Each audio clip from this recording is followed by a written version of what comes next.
Hello, everyone, and welcome back to Survivor Talks with Mike. Today we will be covering Survivor 42, Episode 4. Last week we had a pretty exciting tribal council, so let's see how Episode 4 holds up against it. We'll start with the Thevati Tribe. They come back from that big tribal council. Daniel doesn't want to discuss what happened yet. He feels like he's completely screwed up, and he wants to leave it until the morning. Chanel doesn't think the same though, and she wants to get everything out of the way right away. She didn't like that Daniel threw her under the bus and is trying to fix those broken bridges.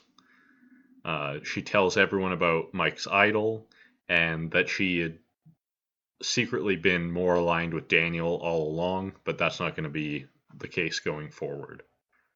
Hai wants to clear things up with Mike. They both talk about how Daniel has lost both their trusts. They feel like they can work together going forward along with Lydia. This whole tribe, their unity has been completely broken. But they go into the reward challenge and try their best, but they don't get the reward. They don't complete the challenge, so they don't get the fish. After the reward challenge, Hai calls Jonathan Thor, saying that he carries the Taku tribe and is tough to compete with. And then at the immunity challenge, they come in second, so they are safe. During it, Mike and Hai seem to bond pretty well, and they seem much closer. So we can see them as being a strong alliance going forward. Then for the Taku tribe, they win the reward through good teamwork, but everyone else singles out Jonathan as carrying their team, whereas Jonathan says that they are a strong four and they feel comfortable together. And in the case of the reward challenge, I do think it was more a case of teamwork, not him carrying them, but everyone else perceives Jonathan as being the one carrying them. Marianne and Omer are both mad that Jonathan called out how tight they are. I think this is just the show trying to create drama out of nothing, though. Jonathan acknowledged it and didn't seem to be a big deal. They're just trying to find something there. I think everyone else already sees them as being a tight group, so that it doesn't really make that much of a difference them talking about it. Jonathan tells us that he wants to be a service for everyone else and hopes that that won't get him voted out or will keep him around because they can use him. At the immunity challenge, Marianne says her secret phrase again, and once again, nobody says anything. For the challenge, though, Jonathan motors through the swimming portion of the challenge for the team, and that gives them a big enough lead that they have no problem with the puzzle and win.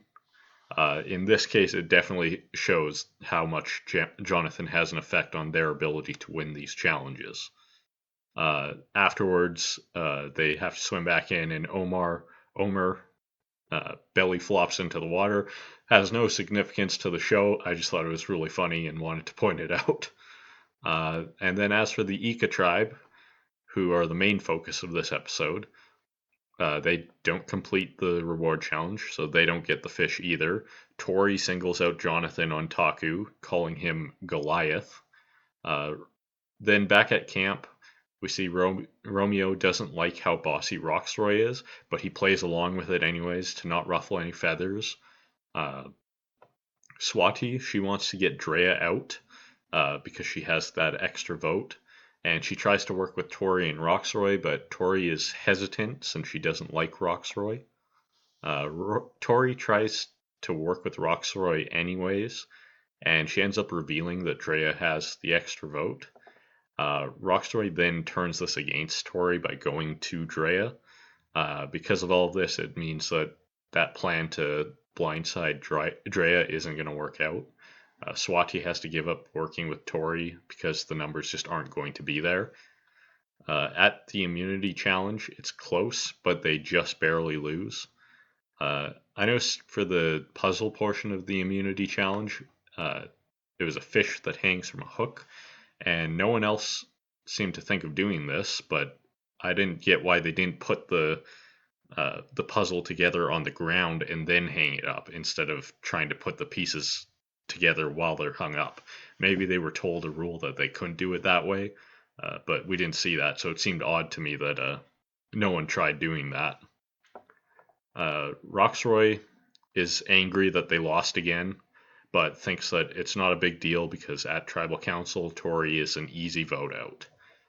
Tori tells Romeo that she only told Roxroy about Drea's advantage because she was at the bottom and needed to do something to try to save herself. Uh, as they're talking, and as well as talking to Drea, they find out that Swati has been telling everyone that she's their number one, or they're her number one, and is basically saying the same things to everyone, playing both sides.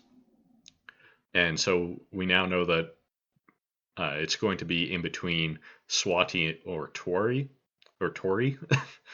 um, but because we've seen in a preview, Tori is reading an advantage, and that scene hasn't happened yet. We know that she's actually safe. At Tribal Council, Jeff asks Drea what the vibe of the tribe is. She gives a long pause, which was kind of awkward, but then she says that they aren't united yet. Swati and Tori each try to throw each other under the bus, and Roxroy stands up for Swati. I get the feeling that he knew that Swati was getting voted out and just wanted to have a nice send off for her. Or maybe he said that he wouldn't vote for her. And then he throws his vote on Tori just in case the um, Shot in the Dark works for Swati. She pulls her Shot in the Dark and is not safe. This is another loss for the Shot in the Dark. That's 4 times since it's been introduced, it's been played, and it's never worked. So I think they need to change the odds on that or something. Or just give up on it entirely. Swati, in her departing words, says Boston Rob was voted out fourth in his first season, and then came back to win in All Stars, which is all just completely wrong. Boston Rob was voted out seventh in his first season, and then came back in All Stars and came second. She said on Twitter that she meant Rob Sesternino, which that also doesn't work out because Rob Sesternino came third in his first season, and then he was fourth voted out in All Stars. But it doesn't matter really. Just thought it was funny that she messed up in so many ways in that one sentence. So my thoughts on Swati, she seemed like she had a good head on her shoulders for the game, but was just too ambitious and started playing too hard too early. She didn't really provide too much, but she didn't also get too much time on screen either, so it's tough to say. There was a pretty funny secret scene of her being so like detached from popular culture due to being young, and also maybe because she's an army girl and doesn't really pay too much attention to that. But I can't see her being brought back ever. My review for this season is this felt like a solid classic episode of Survivor where the vote came directly from social dynamics and gameplay rather than twists. I do have a couple of gripes with it, however. First, we already knew from the first episode preview there's the scene with Tori reading a note, possibly a beware advantage, and that hasn't happened yet, so we knew that she was safe for this vote, and that's the second time that's happened with her. The other issue is that the Ika Tribe in general just feels like they aren't important to the season, and so having an episode around them just feels a little bit lackluster. It's still a solid episode otherwise, and I'd still give it a 7.5 out of 10. My predictions going forward, I think we will continue to see the Ika Tribe lose challenges unless there's a swap that happens. And now Tori might not be at the bottom, and it could be Roxroy next. If Thevati goes to Tribal Council, I think that Daniel is an easy out. Nobody wants to work with him anymore, and Hai and Mike seem to have bonded pretty closely for now. As for Taku, I think that as long as they stay well nourished, they will continue to dominate in the challenges. But if they do go to Tribal Council, I think Marianne is out. As for my winner pick right now, it's still Omer, but I think a lot of other players have stepped into contention, those being Mike, High, and Lindsay. That's all I got for this episode. It was a fun one. Please hit like and subscribe if you enjoyed the video, and come back next week.